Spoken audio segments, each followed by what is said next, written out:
tarde a todos.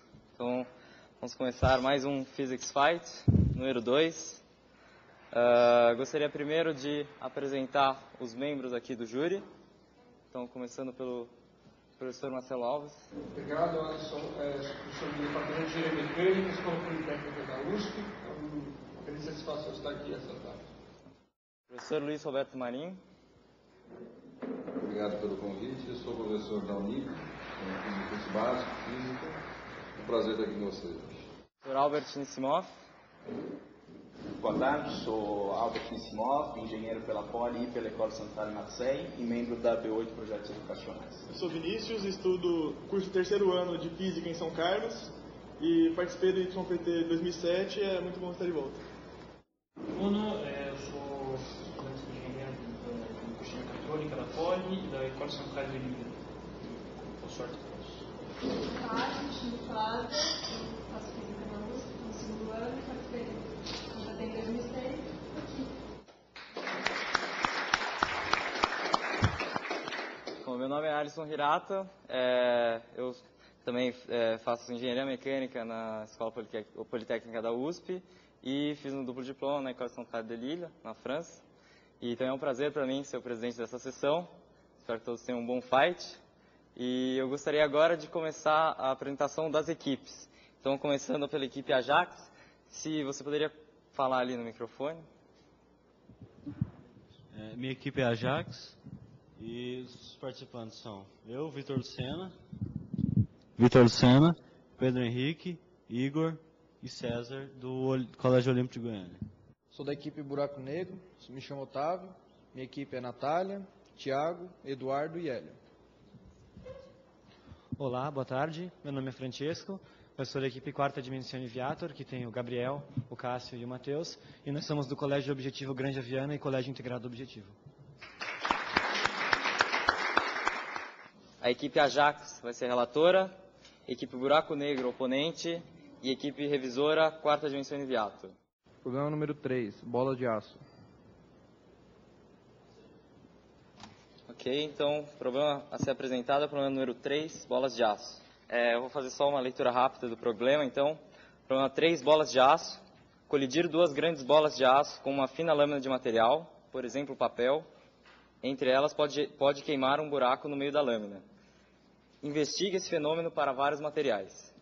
Primeiro a gente vai pegar duas bolas em forma de pêndulo e vai fazer, a gente sobe elas em uma altura e fazemos elas se chocarem. Então a gente pode ver que o choque entre as bolinhas, elas têm velocidade V0, vão voltar com velocidade V1 e sobem em um ângulo menor porque elas perdem energia. Ok, muito obrigado. Então vamos passar diretamente aos questionamentos do oponente, ao relator. Falando sobre os aspectos positivos, a questão teórica do seu trabalho, dá para ver que ela foi trabalhada perfeitamente. Porém, acabamos não vendo nenhuma força de experimento. Você não citou a massa da mola, você não citou que tipo de papel e material você usa no choque. E sem contar, você não mostrou a parte da equação da energia de ativação para a queima do papel. Essa energia térmica seria utilizada como energia de ativação. E a respeito, vocês testaram vários materiais para fazer o experimento? Olha, nesse experimento, a gente não fez, na verdade, o experimento. Pelo fato que a gente não conseguiu achar bolas de aço, a gente não conseguiu achar, então não deu para fazer o experimento. Como você pode comprovar que que a energia de ativação pode entrar em combustão aos diferentes tipos de materiais?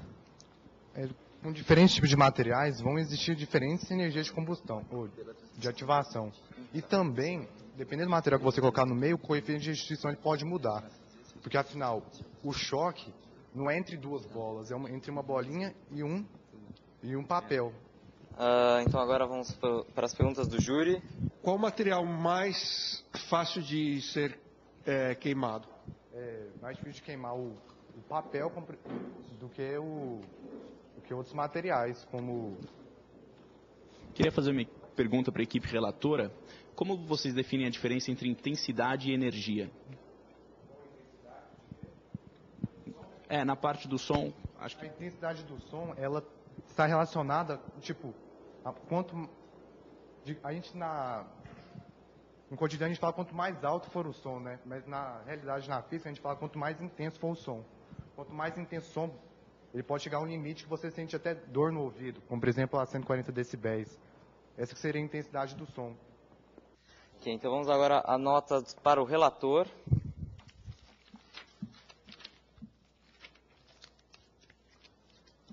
Três, 4, 2, 4, 1, 1, 1.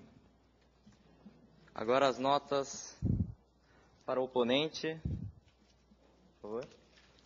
5, 6, 7, 5, 7, 7, 8. E finalmente para o avaliador. 5, 8, 6, 7, 4, 5, 8. Então, essa rodada está encerrada. Bom, então vamos começar a segunda rodada. A equipe relatora agora é a equipe Buraco Negro. Equipe oponente, quarta dimensão Viator. Equipe revisora, avaliadora, Ajax. Problema número 6, gelo. Um arame com pesos presos nas duas extremidades é colocado sobre um bloco de gelo. O arame pode atravessar o gelo sem cortá-lo. Investigue o fenômeno. O princípio básico, acho que, para esse experimento é entender primeiro o comportamento anômalo da água como substância química. A água, diferentemente da maioria das substâncias, no momento em que é aumentada a pressão sobre ela, a sua temperatura de fusão diminui. Como dá para perceber por esse diagrama de fases apresentado aqui. Aqui temos, dá para verificar nessa foto, como as laterais já tinham sido penetradas na parte, vamos dizer, lá, para o meio metade da duração do nosso experimento, nós estávamos com uma situação parecida com essa. As laterais já totalmente penetradas e, como pode perceber, o cerne ainda estava parcialmente intacto. E comprova que exigia uma variação de pressão muito maior ali para ser passado pelo arame. Muito obrigado. A equipe oponente pode fazer as questões à equipe relatora. Vocês têm 2 minutos. Tem alguma ideia de por que o gelo tem esse comportamento anômalo? No caso, a água tem esse comportamento anômalo porque, por causa das suas moléculas, no momento de se organizarem, deve ser levado em conta as ligações intermoleculares, no caso de hidrogênio, que formam estruturas cristalinas e justificam, no caso, uma expansão de volume quando ocorre a solidificação, passagem de estado para o sólido, no caso. Como vocês avaliaram a dependência da área de contato? Então, nós fizemos cálculos envolvendo principalmente a largura e o comprimento do fio. Houve análise de mais diâmetros? Houve mais panoramas a serem abordados que não pôde ser mostrado no nós preferimos não abordar, como você disse, diâmetro do arame. Nós não tínhamos instrumentos capazes de fazer esse tipo de medição. Nós preferimos variar, como eu disse, a massa. Nós fizemos um segundo experimento com metade da massa. Investigamos que era interessante que o tempo aproximadamente dobrou. Não é uma certeza absoluta, mas foi uma constatação que nós fizemos. E é basicamente essa variação que nós observamos. Na equipe relatora faltou variar os variáveis, como por exemplo, o formato do fio, o diâmetro do fio, a temperatura do fio, a temperatura do bloco. É importante destacar que nosso experimento, verdade, foi bastante simples. Foi basicamente mais qualitativo. Nós fizemos apenas os cálculos mais essenciais que nós achamos que eram relevantes para investigar o fenômeno. Ok, obrigado. Então vamos agora partir para as questões do júri. Eu queria fazer uma pergunta para a equipe relatora. Você chegou a considerar a possibilidade de que a pressão no comprimento do arame não é constante? Sim. Como eu disse, ao diminuir a superfície de contato entre o arame e o gelo, por já ter passado pelas bordas, a pressão aumentou bastante e isso possibilitou a passagem porque a temperatura de fusão diminuiu. Na verdade, eu estou falando só no momento inicial. Imagina que eu acabei de começar o experimento. Você acha que a pressão que o arame exerce sobre o gelo no centro do bloco é igual à pressão que o arame exerce sobre o gelo nas bordas do bloco? Olha, não avaliamos isso no experimento, mas não acho que seja isso. Tá. Acho improvável. Vamos agora passar para a anotação do júri. Então vamos agora para as notas do relator. Para o relator, 6, 5, 4, 5, 7. Notas agora para o oponente. 6, 7, 8, 7, 8. Agora para o avaliador. 7, 9, 7, 6, 9, 8.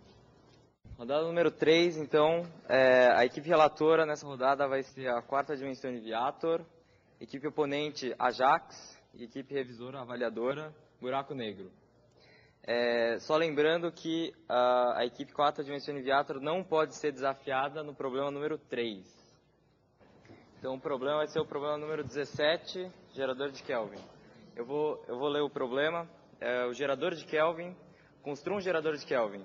Meça a voltagem mais alta que ele consegue produzir e investigue sua dependência com parâmetros relevantes. Nós testamos o gerador de Kelvin, alteramos os parâmetros que julgamos relevantes, com base em teoria e com base, inclusive, nas nossas próprias observações, e tentar maximizar a voltagem de saída. O gerador de Kelvin consistiria num aro indutor, na nossa construção, em dois baldes que encheriam de água, um reservatório de água, da onde cairia a água, e seria mais ou menos essa construção. Bom, esse é o nosso gerador de Kelvin, como eu expliquei para vocês. Agora a equipe oponente tem 2 minutos para fazer as questões à equipe relatora. Como vocês fizeram para isolar o sistema? Para não deixar esvair o DDP.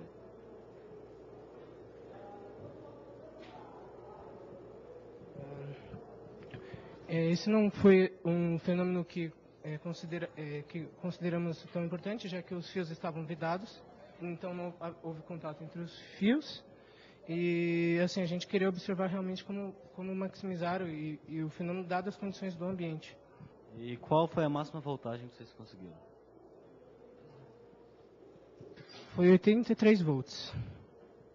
Bom, na apresentação dos relatores, eles deixaram de considerar o intervalo entre faíscas, que vai ser um forte parâmetro devido à própria, digamos, alta indução do gerador de Kelvin, porque quanto maior a DDP, menor vai ser a DDP do outro, no sistema de DDP. Eles não falaram do filete de água, se ele deve ser contínuo, ou se devem ser gotas espaçadas, ou se devem ser gotas menos espaçadas. Para começar, a gente não concorda com a questão das faíscas, porque nós não medimos nós não concordamos com a consideração das faíscas, porque nós não medimos o DDP por arco voltaico, mas sim diretamente por um multímetro. Segunda coisa, eu falei que era importante serem gotas e não um filete, porque um filete funcionaria como um fio terra. E a separação de carga se daria justamente pelo fato de que o indutor induz na gota a carga oposta a ele. Como os indutores estavam cruzados, digamos que aqui nesse indutor se formasse cargas positivas. Na gota seriam induzidas cargas negativas. Essas cargas negativas induziriam para outro indutor a cargas negativas, esse outro indutor as gotas a cargas positivas e assim por diante. Eu acho que não ficou muito claro como exatamente a força gravitacional influiu na indução do potencial elétrico. O que acontece é que a gota ela vai cair justamente pela energia potencial gravitacional. Porque a gota vai se desprender do líquido, digamos assim, justamente por causa da ação da força gravitacional sobre a gota. Então, justamente, como a gota está carregada, ela vai influir no carregamento, nesse sentido. Bom, eu queria começar com o grupo relator. Eu acho que foi muito bom vocês terem investigado a relação da energia potencial gravitacional induzindo a eletrização do experimento. Eu achei isso um ponto positivo de vocês. Entretanto, o experimento pedia para ser medida a máxima voltagem possível. E vocês não fizeram 2 pontos que a gente acha que é muito relevante nesse experimento, que foram o isolamento correto do experimento e ainda a variação da máxima. Vocês não investigaram a variação da máxima voltagem com a umidade do ar. Sobre a equipe oponente, a gente achou muito legal vocês terem falado sobre o isolamento, que é um ponto muito importante. E, na verdade, a gente só tem uma coisa a questionar, que vocês chegaram a falar para eles que eles não tinham falado que a gota tinha que ser gotejamento, né? Vocês tinham falado para eles que eles não tinham levantado essa questão, e eles tinham levantado essa questão, que tinha que ser realmente em gotejamento, senão não daria certo o experimento. Eu queria perguntar para a equipe relatora qual que é a importância do aterramento. A importância do aterramento se daria por manter a solução neutra. Se eu não tivesse o aterramento, eu teria algum tipo de tensão medida? Sim, ela começaria, mas logo ela pararia. Qual o máximo valor de tensão que você mediu e que em condição ambiental esse valor foi medido? 87,3 volts, umidade de 57% no ar e dissolvendo íons. Que íons que você usou? Como foi possível observar na minha apresentação, a gente usou bicarbonato de sódio e acetato de sódio. Uma questão para a equipe oponente. Vocês enfatizaram para a outra equipe como foi o crescimento da DDP. Uma pergunta eu faço para vocês. Como é que você detectou esse crescimento? O crescimento da DDP vai se dar em um crescimento exponencial devido ao dispositivo de feedback positivo ocorrido entre os 2 indutores. Porque quanto mais carga o primeiro indutor tem, mais carga oposta tem o primeiro balde, direto abaixo do primeiro indutor. Significa que mais carga oposta ao primeiro indutor vai ter o segundo. E vice-versa, então quanto mais carga tem de cá, mais de cá. Então o crescimento é exponencial no sistema de feedback positivo. Para a equipe avaliadora, eu teria uma pergunta. Acho que foi citada a energia potencial gravitacional da água. Como que isso influencia, na tensão medida? Ela influencia no afastamento das cargas. As notas para o relator. Notas para o relator, por favor. 7, 8, 8, 8, 10, 9, 10. Agora notas para o oponente. 8, 8, 9, 6, 6, 6, 8. E finalmente para o avaliador. 8, 7, 6, 4, 7, 7 e 8. Acho que a única nota que eu vejo discrepante um pouco é a nota que eu dei para o avaliador. Você falou bem dos dois, falou mal dos dois, mas assim, sem especificar muito qual foi a sua real avaliação de cada uma das partes. Então, eu assim, pessoalmente, eu levo muito em conta essa parte de você realmente fazer uma avaliação criteriosa de cada parte. Por isso que eu realmente dei uma nota um pouco abaixo da média. Então, eu gostaria de agradecer a todos. Acabamos um dia aqui de Physics Fights, espero que vocês tenham gostado. Quero agradecer aos jurados e uma salva de palmas a todos.